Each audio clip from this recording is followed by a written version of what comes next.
இயேசு உங்களை நேசிக்கிறார். பிரியமானவர்களே, இந்த நாளில் ஆண்டவர் நம்மளோடு பேசும்படியாய் வேதத்திலிருந்து சில வசனங்களை கூட வாசித்து ஆண்டவர் நம்மளோடு இடைபடுகிற காரியத்தை பார்ப்போம். அது லூக்காவின் புஸ்தகம் 19வது அதிகாரம் 1, 2, 3, 4 வசனங்கள் இப்படியாக சொல்லுகிறது. ஆண்டவரே, பிரியமானவர்களே, அவர் எரிகோவில் பிரவேசித்து அதன் வழியாய் நடந்து போகையில் ஆயக்காரனுக்கு தலைவனும் ஐஸ்வர்யவானுமாய் இருந்த சகேயு எனப்பட்ட ஒரு மனுஷன் இயேசு எப்படிப்பட்டவரோ என்று அவரை பார்க்க வகை தேடினான். அவன் குள்ளனானபடியினால் ஜனக்கூட்டத்தில் அவரை காணக்கூடாமல் அவர் போகும் வழியிலே முன்னாக ஓடி அவரை பார்க்கும்படி ஒரு காட்டத்தி மரத்தில் ஏறினான். இயேசு அந்த இடத்திலே வந்தபோது, சகேயுவே, நீ சீக்கிரமாய் இறங்கி வா, இன்றைக்கு நான் உன் வீட்டிலே தங்க வேண்டும் என்றார். அவன் சீக்கிரமாய் இறங்கி சந்தோஷத்தோடே அவரை அழைத்து கொண்டு போனான். அதை கண்ட யாவரும், இவர் பாவியான மனுஷனிடத்தில் தங்கும்படி போனார் என்று முறுமுறுத்தார்கள். சகேயு நின்று கர்த்தரை நோக்கி, ஆண்டவரே, என் ஆஸ்திகளில் பாதி ஏழைகளுக்கு கொடுக்கிறேன். நான் ஒருவனிடத்தில் ஏதாகிலும் அநியாயமாய் வாங்கினதுண்டானால் நாளத்தனையாய் திரும்ப செலுத்துகிறேன் என்றான். இயேசு அவனை நோக்கி, இன்றைக்கு இந்த வீட்டிற்கு ரட்சிப்பு வந்தது, இவனும் ஆபிரகாமுக்கு குமாரனாய் இருக்கிறானே. இழந்து போனதை தேடவும் ரட்சிக்குமே மனுஷகுமாரன் வந்திருக்கிறார் என்றார். பிரியமானவர்களே, இந்த சகேயு எனப்பட்ட மனுஷன் ஆயக்காரனுக்கு தலைவனும் ஒரு பெரிய ஐஸ்வர்யவானுமாய் இருக்கிறதை வேதம் சொல்லுகிறது. இயேசு அந்த வழியை கடந்து செல்லும் பொழுது அவர் எப்படிப்பட்டவரோ என்று பார்க்கும்படியாய் அவன் உள்ளத்துல ஒரு ஆசை உண்டானது என்று வேதம் சொல்லுகிறது. பிரியமானவர்களே, இயேசு எப்படிப்பட்டவரோ என்று பார்க்கும்படியாய் அவன் ஆசை அவன் இருதயத்தில் வந்தது. அநேக நேரங்களில் இயேசு எப்படிப்பட்டவர் என்பதை அறியக்கூடாதபடிக்கு நாம் அப்படியே இருக்கிறோம் என்பதை நாம் உணர்ந்து கொள்ளும்படியாய் ஆண்டவர் விரும்புகிறார்.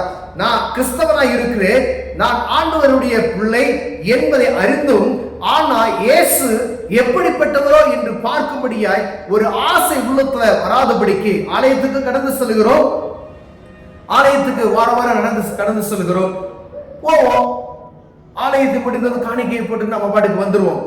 பின்பதாய் நமக்கு உலகப்புறமான காரியத்துக்குள்ள நம்ம கடந்து செல்கிறோம். பிரியமானவர்களே, இந்த சகேயு என்றப்பட்ட மனுஷனுக்கு, அவன் இஸ்ரவேலுக்குள்ள இருக்கக்கூடிய ஒரு மனிதன், அவன் இயேசுவை எப்படிப்பட்டவர் என்று பார்ப்பதற்கு உணர்வு உண்டவனாய் மாறப்பட்டான். பிரியமானவர்களே, அவன் பார்க்க முடியாய் பாருங்க, அவன் ஒரு பெரிய ஆயக்காரனுக்கு தலைவன், பெரிய ஐஸ்வர்யவான், ஒரு பெரிய செல்வந்தன், அவன் ஒரு டாக்ஸ் ஒரு வசூல் செய்யக்கூடிய ஒரு மனிதன். உடனே பாருங்க, வேதம் சொல்லுகிறது, அவருக்கு முன்பதாய் ஒரு கூட்டமா வருகிறது. அதற்கு முன்பதாய் ஓடி போய் ஒரு காட்டத்தி மரத்தில் ஏறினான். ஏன் அப்படின்னா, அவன் குள்ளனா இருக்கிறான் அப்படின்னு சொல்ல போடப்பட்டு இருக்கிறது. இந்த கூட்டத்துக்குள்ள அவரை நான் பார்க்க முடியாது, நான் ஒரு மரத்து மேல ஏறி அவர் எப்படிப்பட்டவரோ என்று நான் பார்க்கும்படியாய் ஆசைப்படுகிறேன் என்று சொல்லி மேலே ஏறி போய் உட்கார்ந்துருந்தான். கரெக்டா அந்த இடத்துக்கிட்ட வந்ததுமே இயேசு அங்க அண்ணாந்து பார்த்து, சகேயுவே, நீ இறங்கி வா, நான் இன்னைக்கு உன் வீட்டுல நான் தங்க போறேன் என்று சொல்லுகிறார். பிரியமானவர்களே, நீங்க மனசுல இயேசுவை பார்க்க வேண்டும் அப்படின்ற ஒரு எண்ணத்தை உண்டாக்கினீங்கன்னா போதும்.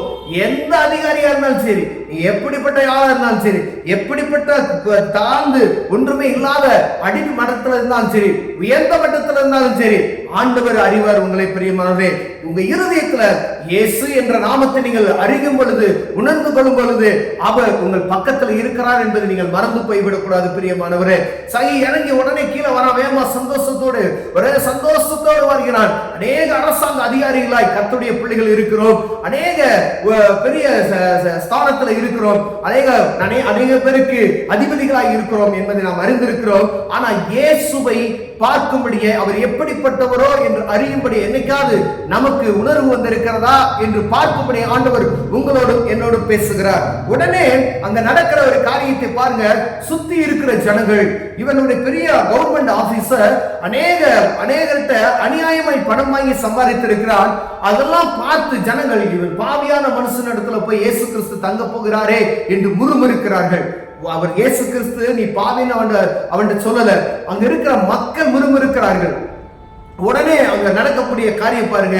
என் ஆஸ்திகளில் பாதியை நான் ஏழைகளுக்கு கொடுத்து விடுகிறேன் என்று அவன் சொல்லுகிறது நாம் பார்க்க முடிகிறது. பின்பு பாருங்க, யார்கிட்ட நான் அநியாயமா காசு வாங்கணும், இல்ல ஒவ்வொரு இந்த வீடு கட்டுறதுக்கு நான் அநியாயமா பணம் வாங்கிட்டேன், தண்ணி போறதுக்கு நான் லைன் கொடுக்கறதுக்கு பணியாம வாங்கிட்டேன், ஒரு வரிப்பட்டு கொடுக்கறதுக்கு நான் அநியாயமா பணம் வாங்கிட்டேன், இல்ல ஏதோ ஒரு காரியத்துக்கு நான் ஃப்ரீயா செய்ய வேண்டிய வேலைக்கு நான் பணம் வாங்கிட்டு அவங்களுக்கு செஞ்சு கொடுத்தேன், அரசாங்கத்துல நான் பணிபுரிகிறேன், ஆனா இந்த காரியத்துக்கு நான் இலவசமா செய்து கொடுக்கணும், அரசாங்கம் எனக்கு இதற்கு தான் சம்பளம் கொடுக்கிறது, ஆனா நான் இவங்களை ஏமாத்தி இந்த பணத்தை நான் வாங்கியிருந்தேன் அப்படின்னு சொன்னா நாளை தடையை நான் திருப்பி கொடுக்கிறேன் என்று அவன் வாக்கு மூலம் பப்ளிக்கா கொடுக்கிறதை நாம் பார்க்க முடிகிறது. ஜனக்கூட்டத்தின் மத்தியில அவன் அப்படியே செய்தான் என்று வேதம் சொல்கிறது. பிரியமானவர்களே, உடனே ஆண்டவர் நின்று என்ன சொன்னார் பாருங்க, இன்றைக்கு இந்த வீட்டுக்கு ரட்சிப்பு வந்தது, இவனும் ஆபிரகாமுக்கு குமாரனாய் இருக்கிறானே என்று ஆண்டவர் சொல்லுகிறதை பார்க்க முடிகிறது. பிரியமானவரே, ஆண்டவர் சொல்லுகிறார், இழந்து போனதை தேடுமே மனுஷகுமாரன் வந்தார். அந்த ஒரு குறிப்பிட்ட ஒரு மனிதன் அவன் பாவம் செய்து விட்டான் என்று ஆண்டவர் பார்க்கவில்லை. ஆனால் அவன் தேடும் பொழுது, இயேசுவை நோக்கி பார்க்கும் பொழுது, உங்க உணர்வுக்கு உங்களுக்குள்ள இயேசு என்ற நாமம் உச்சரிக்கும் பொழுது, இயேசு எப்படிப்பட்டவரோ என்று பார்க்கும் பொழுது நீங்க அந்த காரியத்தை செய்ய வேணாம், ஆண்டவர் உங்களுக்கு உணர்த்துவார். பிரியமானவர்களே, நீ யாரையாவது அநியாயமா வாங்கியிருந்தீங்கன்னா அது நாளத்தனையே கொடுக்க ஆண்டவர் வல்லமையுள்ளவராய் இருக்கிறார். நீங்க உணர்வு உள்ளவர்களாய் இருக்கணும். இயேசு எப்படிப்பட்டவரோ என்று பார்க்க முடியாது. உங்கள் உள்ள தேடுகிறதா? ஆண்டவர் இயேசு, நான் கிறிஸ்தவனா இருக்கிறேன், ஆனா அரசாங்கத்துல நான் பணிபுரிகிறேன், நான் உங்களை ஏமாத்தினேன் அப்படின்னு சொல்லி ஆண்டவர் உங்களோடு பேசினார். ஆனா இயேசுவே என்று நீங்கள் கூப்பிட்டா போதும், நீ ஒண்ணு செய்ய வேணாம், ஆண்டவர் உங்களோடு இடைபடுவார். நீங்க அநியாயமா வாங்க மாட்டீங்க, மக்களுக்கு செய்ய வேண்டிய நன்மையான காரியங்களை செய்வீங்க, யார்ட்டையும் எந்த ஒரு இலவசமாய் கொடுக்க வேண்டிய காரியத்துக்கு பணம் வாங்க மாட்டீங்க. பிரியமானவர்களே, நேரங்கள்ல எங்கு போத்தாலும் ஊழல் ஊழல் என்று சொல்லப்படுகிறதை நாம் அறிந்திருக்கிறோம். கர்த்தருடைய பிள்ளைகள் யார்ட்டையும் அநியாயமா பணம் வாங்கிறாதீங்க. நீங்க கவர்மெண்ட்ல வேலை செஞ்சீங்கன்னா அந்த உங்களுக்கு செய்ய வேண்டிய வேலையை நேர்த்தியாய் ஒழுங்கும் கிரமமாய் செய்து கொடுங்க, அவர்கள் உங்களை ஆசீர்வதிப்பார்கள். அவருடைய ஆசீர்வதிக்கிற சத்தம் ஆண்டவருக்கு கடந்து சொல்லும், அவர் உங்களை ஆசீர்வதிக்க வல்லமையுள்ளவராய் இருக்கிறார். பிரியமானவர்களே, வாங்குகிற போதுமான பாருங்க, அங்க யோவான் ஞானஸ்தானம் கொடுக்கும் பொழுது அநேக அரசாங்க அதிகாரிகள் அங்கு வருகிறார்கள். அவர் யோவான் கேட்கிறாங்க, நாங்க என்ன செய்யணும் அப்படின்னு சொல்லி. ஒவ்வொரு காவல்துறை வருகிறது, சேனை அதிபதிகள்லாம் வராங்க. உங்களுக்கு உள்ளது போதுமான காரியத்தில் நீ இருங்க, உங்களுக்கு வருகிற வருமானம் போதும் என்று சொல்லி அதப்படியே நீதி செய்கிறவர்கள் நீதி செய்யறத தவறாம இருங்க அப்படின்னு சொல்லி அவர் மறு உத்தரவு அவர்களுக்கு கொடுக்கிறார். நாங்க என்ன செய்யணும் சொல்லி வாலண்டரி அவர்கள் கேட்கிறாங்க அரசு அதிகாரிகள். அவருக்கு யோவான் அப்படி பதில் சொல்லுகிறார், நீங்க தேவையா அநியாயமா பணம் வாங்காதீங்கன்னு சொல்றாரு. அதே போலதான் இந்த சகையை வாங்கினாரு. ஆனா ஆண்டவரை பார்க்கணும்ன்ற உள்ளத்துல ஒரு உணர்வு வந்துச்சு. உடனே அவர் மனம் திரும்பினார், அனைத்தையும் மாற்றினார். இயேசு அவர் வீட்டில் தங்கினார்.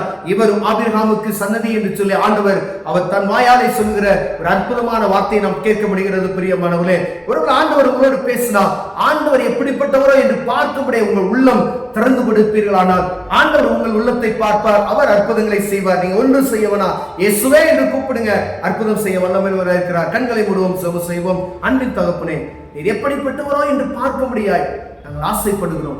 எங்களோடு பேசுங்க, இயேசுவின் நாமத்தில் பிதாவே, ஆமென்.